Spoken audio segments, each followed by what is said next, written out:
Nah, Luqmanul Hakim ini dalam banyak riwayat disebutkan bahwa beliau itu seorang budak dan hidup pada zaman Nabiullah Daud alaihissalam, ya kira-kira sekitar abad ke-10 sebelum Masehi. Nasaruddin Al-Baydawi, salah satu pengarang kitab tafsir yang lebih dikenal sebagai tafsir Baydawi, beliau itu menulis kitab dengan pendekatan tafsir bil ma'thur dan bira'i.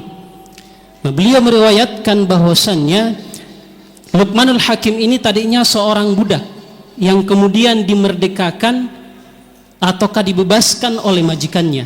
Kenapa bisa dibebaskan? Karena suatu ketika Luqmanul Hakim diminta untuk menyembelih seekor hewan ternak, mungkin domba ataulah kambing seperti itu.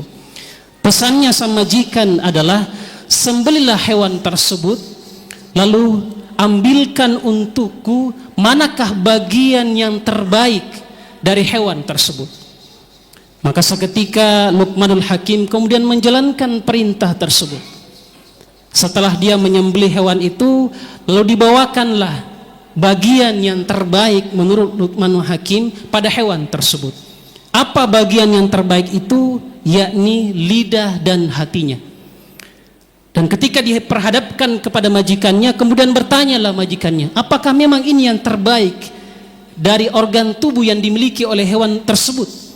Lalu kata Luqmanul Hakim, iya benar, inilah organ tubuh yang paling terbaik, yang ketika baik lisannya, lidahnya, baik hatinya atau kalbunya, maka akan baiklah seluruh juga tubuhnya yang lain.